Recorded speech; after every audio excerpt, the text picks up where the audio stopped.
नमस्कार और जय श्री राम।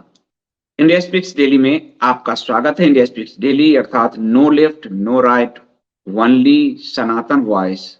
और मैं हूं संदीप देव।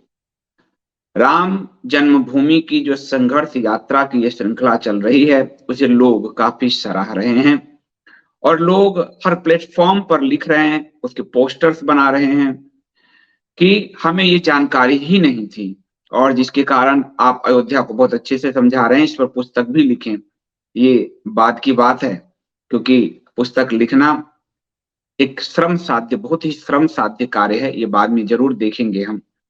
परंतु कोर्ट के फैसले, high court, Allahabad high court और सुप्रीम कोर्ट के फैसले और उस कोर्ट में रखे गए साक्ष्य, उस कोर्ट में रखे गए साक्ष्य और जिस साक्ष्य को विटनेस की तरह इस्तेमाल किया कोर्ट में, और जिस साक्ष्य के कारण हमें राम जन्मभूमि आज प्राप्त हुआ, जो 22 जनवरी को जिसका उद्घाटन होने जा रहा है, उस साक्ष्य के आलोक में ही मैं आपको इतिहास से रेफरेंस दे रहा हूं, ताकि इधर उधर की बात ना करके, जैसे पहला अंक में मैंने आपको दिया कि अयोध्या की उत्पत्ति और रहस्य, तो कोर्ट में ये साक्ष्य आया स्कंद पुराण और रुद्र यामल, वाल्मीकि रामायण, वो मैंने आपको दिया। उसमें पहला जो है। दूसरा था कि वहां एक मंदिर था जिसे तोड़ा गया, तो वो मंदिर किसने बनवाया, तो दूसरे अंक में आपको मैंने दिया था कि वो मंदिर किसने बनवाए। तीसरा कोर्ट में आया था कि जब बाबर ने इतना बड़ा मंदिर तोड़ा, विध्वंस किया, तो तुलसीदास जी ने अपने रामचरितमानस में क्यों नहीं लिखा इसको। ये कोर्ट में लेफ्ट हिस्टोरियंस, इस्लामिस्ट हिस्टोरियंस ने ये बात रखे। तो उसमें मैंने आपको तीसरे एपिसोड में दिया कि तुलसीदास जी के समय वो मंदिर था, उस मंदिर में बैठकर ही रामनवमी के दिन उन्होंने रामचरितमानस प्रारंभ किया था। और कोर्ट में जो साक्ष्य लगाए गए, मनुची के साक्ष्य, जो औरंगजेब का कमांडर था, कि मंदिर असल में वो औरंगजेब ने तोड़े थे, और इसको ये तिथि सामने आते ही सारी जो गड़बड़ियां थी वो सेट हो गई, ठीक हो गई। और जो मुस्लिम पक्ष, जिसने अयोध्या में बाबरी मस्जिद साबित करने की जिद ठान रखी थी, और जो ये साबित नहीं कर पाया, और हिंदू पक्ष भी, बीएचपी वाला पक्ष भी एक कमजोर फैक्ट के जरिए उसको बाबरी साबित करना चाह रहा था, क्योंकि इससे दोनों के हित सज जाते हैं। एक जो अपने आप को मुगल से जोड़कर, यहाँ मुसलमान देखें कि मुगल के प्रथम बादशाह ने तोड़ा था ये चीज, और बीएचपी का था कि ये जो लोगों के मानस में है उसका उपयोग हम कर लें। और ये लोगों के मानस में मतलब 1818-19 तक लोगों के मानस में था कि औरंगजेब ने इसको तोड़ा है। बाद में 1819 के बाद अंग्रेज काल में एक गलत फैक्ट पेश करने के कारण, अंग्रेजों के कारण, ये बदल गया कि बाबर ने तोड़ा है, वरना उससे पहले लोग जानते थे औरंगजेब ने तोड़ा है। तो तुलसीदास जी पर ये जो लगाया गया, और जो ये प्रूफ आया, तो अदालत में फिर हिंदू पक्ष मजबूत होने लगा। तो वो प्रूफ मैंने आपके समक्ष रखा। उसके बाद ये आया कि जब मंदिर तोड़ा किसने, फिर उसके बाद ये आया कि शंकराचार्यों पे जब अभी हमले होने लगे और ये चीजें आने लगी, तो उसी के हमने दो पार्ट किए कि शंकराचार्यों जी की क्या भूमिका थी, क्योंकि औरंगजेब ने तोड़ा, ये फैक्ट कोर्ट में शंकराचार्य जी के वकील ने रखा, बीएन मिश्रा जी ने ये कोर्ट में रखा कि औरंगजेब ने तोड़ा। मनोजी का उदाहरण दिया, और इसको थीसिस के रूप में किशोर कुणाल ने विजिटेड अयोध्या में सामने रखा। तो वो पोर्शन आपका हुआ। उसके बाद यहां तक आ गया। अब अयोध्या का बैटल शुरू होता है। तो अयोध्या के बैटल में जो पहला बैटल, जिसने अयोध्या को ढूंढ के तोड़ने के लिए वो घूम रहा था, सलार मसूद गाजी, बहराइच में जिसका मकबरा बना हुआ है। तो ये बताना इसलिए आपके लिए आवश्यक था कि सिर्फ औरंगजेब के समय ये शुरू नहीं हुआ, ये तो मोहम्मद गजनी के साथ उसका भांजा था सलार मसूद, ये तब शुरू हुआ। और लोगों को इस दिमाग में आ गया कि भाई औरंगजेब तक ही, बाकी क्या मुस्लिम बादशाह सब अच्छे थे। तो आपको समझ में आएगा कि हमारे हिंदुओं के जिन संघर्ष को हम भूल गए, आज की पीढ़ी इतिहासकारों ने, और इतिहासकारों ने कोर्ट में, मुस्लिम इतिहासकार, कम्युनिस्ट इतिहासकार ने कोर्ट में इसको छुपाया, क्योंकि उससे उनका मूर्ति भंजक जो छवि है, जो काफिरों के नाच की छवि है, वो चीजें सामने आ रही थी, तो उसको छुपाया। और उसको हिंदू पक्ष भी, बीएचपी आदि ने भी छुपाया, क्योंकि उनको बाबर को स्टेबल करना था। तो इस पूरे फैक्ट को किशोर कुणाल ने रखा कि पहला अटैक तो सलार मसूद ने किया था, और सलार मसूद को जो है आप खत्म करने में सुहेल देव और आसपास के करीब 20 राजा इकट्ठे हुए, हिंदू राजा, और 50 लाख की सेना से चक्रव्यूह रच के काट दिया। तो ये आपको वीरता का आभास कराएगा कि हमने राम मंदिर के लिए क्या क्या किए, वरना आप अभी के आंदोलन से ही आप राम मंदिर समझोगे।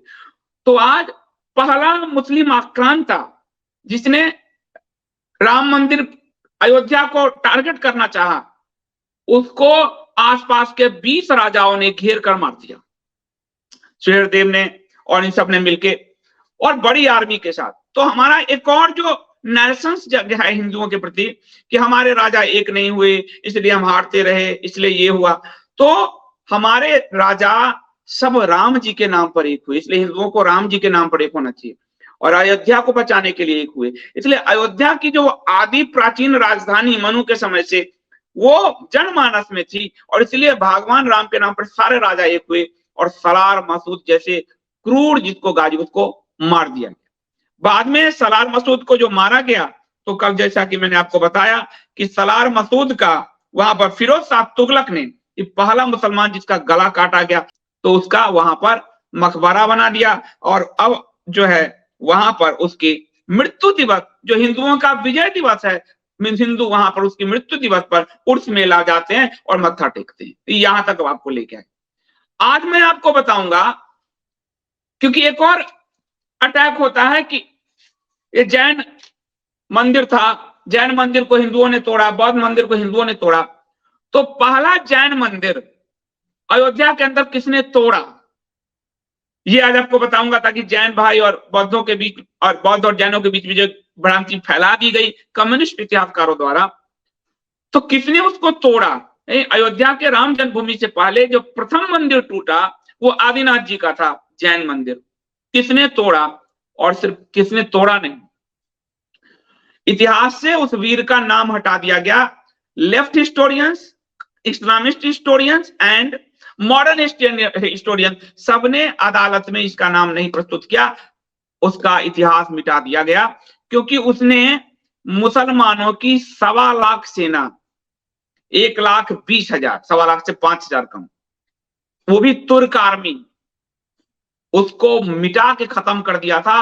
अयोध्या में 1.25 लाख, करीब 1,20,000 मुसलमानों का कब्र बना दिया था। इतनी वीरता भरी गाथा है, लेकिन उसका नाम हम और आप नहीं जानते। तो वो रेफरेंस भी मैं किशोर कुणाल की पुस्तक अयोध्या रिविजिटेड से ही लूंगा, क्योंकि ये बड़ा प्रमाण के रूप में पेश किया गया और बिल्कुल ही साफ दृष्टि रखी गई। तो उस, और वो राजा का सामंत था, उसको इतिहास से डाइल्यूट किया गया, क्योंकि उसकी सेना 1.25 लाख मुस्लिमों को मार दी। तुर्क मुस्लिम जो अयोध्या को खत्म करने आए थे, और सिर्फ आदिनाथ का मंदिर तोड़ पाए, राम जन्मभूमि तक नहीं पहुंच पाए, काट दिया उसने। यह वीरता की कहानी है। वरना हमारे यहाँ बार बार आता है कि हम सोमनाथ में हारे, हम यहाँ हारे, वहां हारे, हमारे वीरों की गाथाएं इतिहास से नोच कर फेंक दी गई। तो आज आज के इस अंक में मैं आपको बताऊंगा, और इसलिए मैं आपको 79 युद्ध नहीं बताने जा रहा, सबके नाम बता दूंगा कैसे कैसे कब हुआ, लेकिन वह युद्ध जिससे आपको अपने हिंदू होने पर शौर्य की अनुभूति हो, गर्व की अनुभूति हो, वह जो विजेता, वह जिसने राम को की जन्मभूमि को बचाया, और जनमानस में इतना गहरा था कि ये भगवान राम यहाँ जन्मे हुए हैं, ये बात सत्यापित किया, जिसके लिए जान लगाकर हिंदुओं ने लड़े। तो पहला सलार मसूद गाजी को काटा गया, और दूसरा 1,20,000 मुसलमान, वो भी तुर्की मुसलमान सेना को खत्म किया गया। ये है हमारे अयोध्या का बैटल हिस्ट्री। तो आप मेरे साथ बने रहिए, वीडियो को लाइक कीजिए, क्योंकि अयोध्या का इतिहास आपको नई पीढ़ी तक पहुंचाना आवश्यक है। नहीं पहुंचा पाए तो हम दोषी होंगे इसके, हम दोषी होंगे, क्योंकि हमें हमारे पूर्वजों ने नहीं दिया, इतिहासकारों ने नहीं दिया, लेकिन आज हमें जिस रूप में मिल रहा है हम वो तो पहुंचा सकते हैं। तो हमने उसे पहुंचाना है अपनी नई पीढ़ी तक। तो लाइक करेंगे तो मैक्सिमम लोगों तक जाएगा इतना। उसके बाद आप इसको सब्सक्राइब करिए और सब्सक्राइब में देखिए कि आपने ऑल बेल आइकन दबा रखा है कि नहीं, घंटी जो है उसको ऑल में बार बार चेक करते रहिए, क्योंकि वो हटा देता है यूट्यूब, क्योंकि ये चैनल खतरे में रहता है हमेशा। तो आप उसको ऑल का बटन दबाइए, इसको शेयर कीजिए मैक्सिमम, व्हाट्सएप, टेलीग्राम। ये इतिहास है, इसको आंख चुरा के नहीं भाग सकते। और क्यों चुराओगे? ये तुम्हारी धमनियों में दौड़ता हुआ राम का इतिहास है, कैसे चुराओगे? ये वो आपकी धमनियों में दौड़ता हुआ वीरता से भरा हुआ इतिहास है, क्यों चुराओगे? तो इसको मैक्सिमम शेयर कीजिए और कमेंट कीजिए, तो इससे मुझे मिलता है प्रेरणा कि मैं काम और कर सकूं आप लोगों के लिए। कमेंट कीजिए, ज्वाइन बटन से इस चैनल को बचाए रखिए, आप लोगों ने बचाया, इसलिए मैं आप लोगों का बहुत धन्यवाद, दिल से धन्यवाद देता हूं। साथ ही हमारी जो पूरी टीम रिसर्च में लगी हुई है, इसके कारण आप 100 रुपीज पर मंथ का सब्सक्रिप्शन जरूर भरिए, ताकि कंटेंट का एक छोटा सा मूल्य है जो चुकाया जा सके। और साथ ही इस अयोध्या के संघर्ष गाथा को जो लोग भी प्रायोजित कर रहे हैं उनका मैं नमन करता हूं, बहुत धन्यवाद देता हूं। इससे हमें बहुत बल मिला है कि हम सत्य के राह पे चलते हुए भी कुछ लोगों का साथ मिलता है, कुछ लोगों का आर्थिक साथ भी मिलता है, और कुछ लोग इसको प्रायोजित करते हैं, इससे बल मिलता है कि सत्य अभी लोग सुनना चाहते हैं, लोग इतने मुर्दा नहीं हुए हैं। और फिर हमें बहुत सारे रिसर्च बुक्स ये सब लाने में मदद मिलती है आर्थिक रूप से, बिना अर्थ के धर्म की यात्रा नहीं होती। तो आज इस छठे एपिसोड को जो है प्रायोजित किया है पुष्पा देवी जी ने, उनका मैं नमन करता हूं। उनके स्वर्गवासी पति दामोदर प्रसाद अग्रवाल जी की स्मृति में किया है। और ये पहली बार इंडिया स्पीक्स डेली ऐसा बन गया कि लोग अपने प्रियजन के को याद करने के लिए, उनको श्रद्धांजलि देने के लिए, प्रियजन की जन्मदिन मनाने के लिए, विवाह के वर्षगांठ के लिए धर्म की इस यात्रा को प्रायोजित कर रहे हैं इंडिया स्पीक्स डेली ने। इसमें भी एक अलग ही आयाम को छुआ है और लोगों का ये विश्वास दर्शाता है हमारे प्रति, हमारी टीम के प्रति, इंडिया स्पीक्स डेली, JWSD, इन सब के प्रति। और ये विश्वास हमें और बल देता है कि हम सत्य से 1 इंच भी इधर उधर ना हो। तो पुष्पा देवी जी का बहुत धन्यवाद, और उनके स्वर्गीय पति दामोदर प्रसाद अग्रवाल जी के लिए भावभीनी श्रद्धांजलि। साथ ही परमात्मा उन्हें मोक्ष प्रदान करें, यही हिंदू धर्म में अंतिम यात्रा है, मोक्ष की यात्रा। तो दामोदर प्रसाद अग्रवाल जी की स्मृति में प्रायोजित इस अंक के लिए मैं पुष्पा देवी जी का धन्यवाद करता हूं। और मैं लौटता हूं इस प्रोमो के बाद, और फिर आरंभ करेंगे वह कौन था जिसने अपनी सेना के साथ 1,20,000 मलेच्छों को खत्म कर दिया।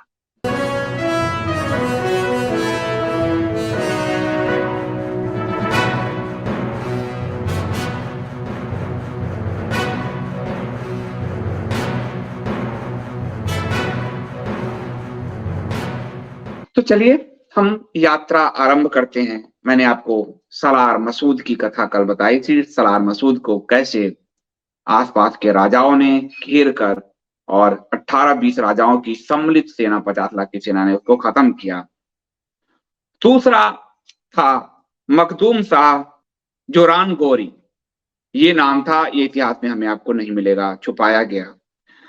मखदूम शाह जोरान गौरी जो है वो मोहम्मद गौरी का यंगर ब्रदर जो है था, और वह अयोध्या को कब्जा करने के लिए बहुत बड़ी लार्ज आर्मी के साथ अटैक किया। उसने बहुत बड़ी लार्ज आर्मी के साथ उसने अटैक किया, और उस अटैक में उसने जैनों के जो जैन तीर्थंकर हुए हमारे, और 24 जो तीर्थंकर हैं हमारे, उसमें 5 का जन्म अयोध्या की भूमि पर ही हुआ, जो हमारे आदिनाथ तीर्थंकर हैं, उस मंदिर को इसी ने मखदूम शाह जोरान गौरी ने तोड़ दिया।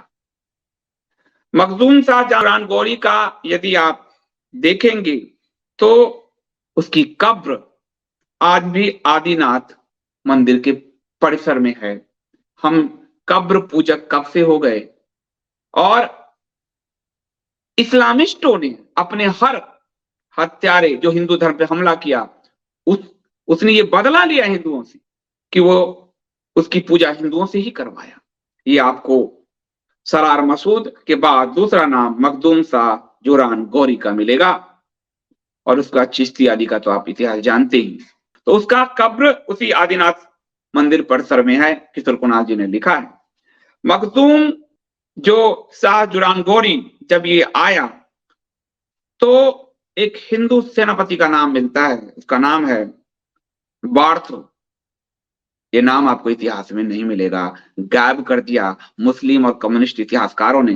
क्योंकि बार्थो ने क्या किया, बार्थो ने एक बड़ी आर्मी के साथ, गौरी के साथ युद्ध किया, और इस युद्ध की चर्चा तबाकत नासिरी पुस्तक में, खुद मुस्लिमों के एक पुस्तक में दर्ज है। इसके बावजूद इतिहासकारों ने, कम्युनिस्ट और इस्लामिस्ट इतिहासकारों ने हमारे साथ धोखा किया, और ये कोर्ट में भी प्रस्तुत नहीं।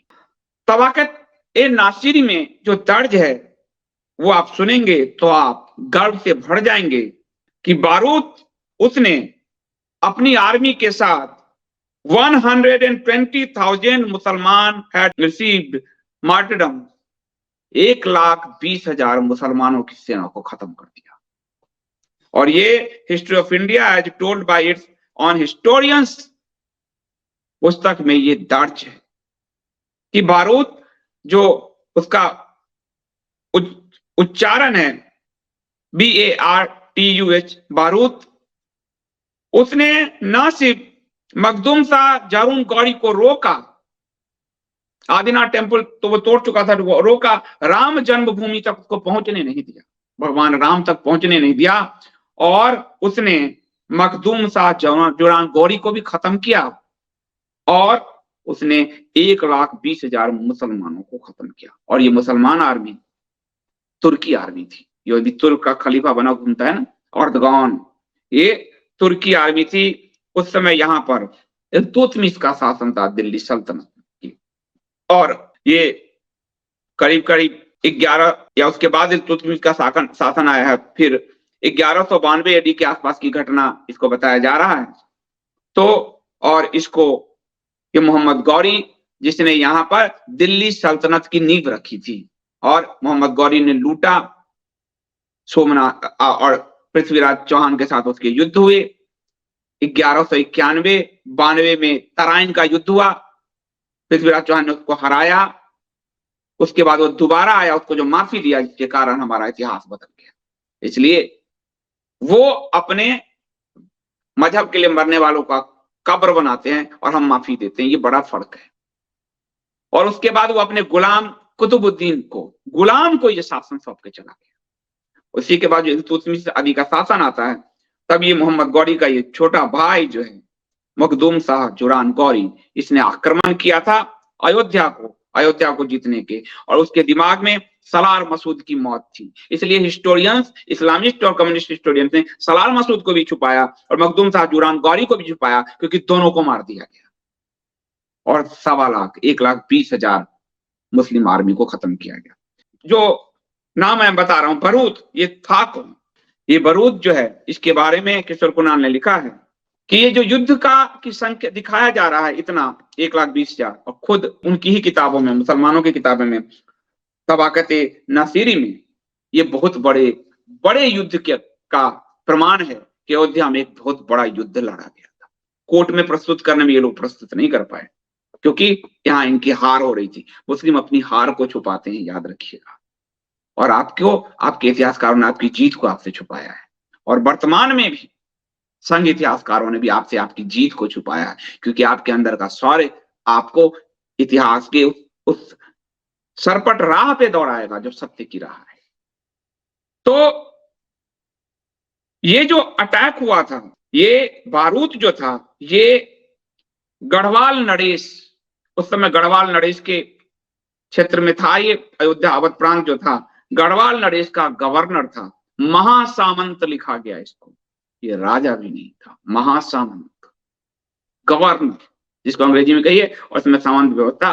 तो हमारे सामंत भी कितने बड़े योद्धा थे। तो ये गढ़वाल नरेश का महासामंत था, और उसने टर्किश इन्वेडर जो इल्तुतमिश, ये सब तो तुर्क से आए थे, तो टर्किश को ने जब आदिनाथ टेम्पल को ध्वस्त किया, तभी बारूद ने सोच लिया कि इनको खत्म किए बिना हम अयोध्या के राम जन्मभूमि को नहीं बचा सकते, और वो अपनी बड़ी आर्मी के साथ कूद गए और पूरे टर्किश आर्मी को खत्म कर दिया।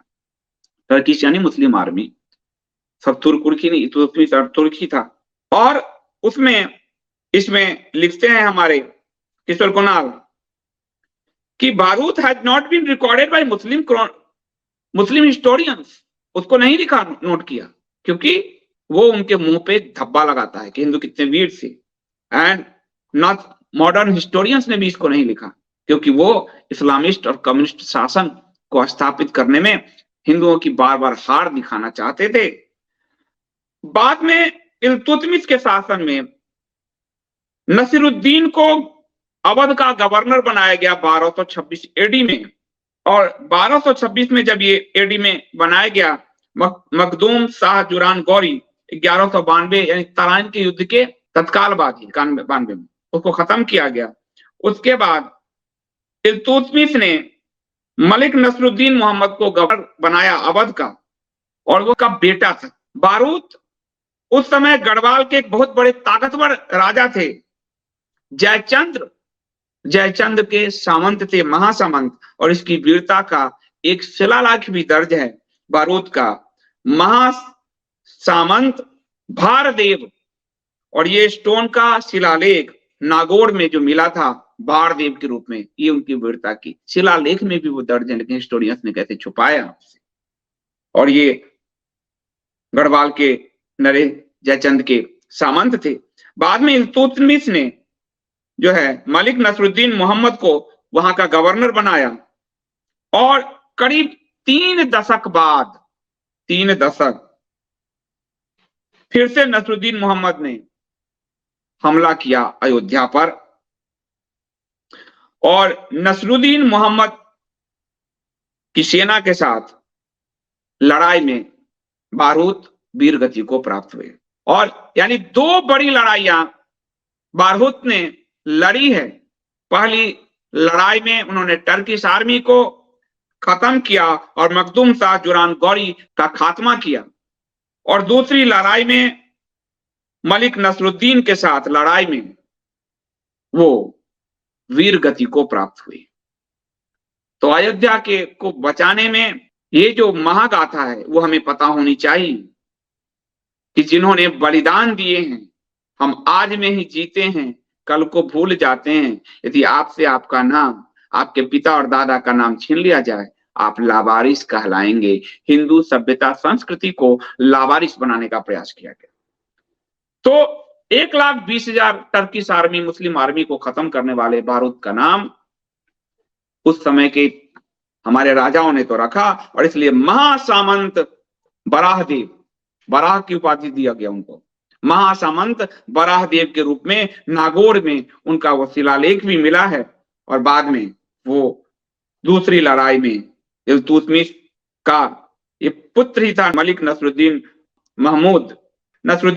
महमूद अवध प्रांत का गवर्नर बनाकर इल्तुतमिश ने भेजा था। और पहली लड़ाई यानी मखदूम शाह जहां गौरी के बाद 30 साल बाद बारूद के वीरता के कारण कोई भी दिल्ली सल्तनत की सेना घुस नहीं सकी अवध प्रांत में। और बाद में जब मलिक नसरुद्दीन मोहम्मद को बनाया गया तो फिर एक लंबी लड़ाई हुई 30 साल बाद, और जिसमें बारूद को वीर गति को प्राप्त हुए।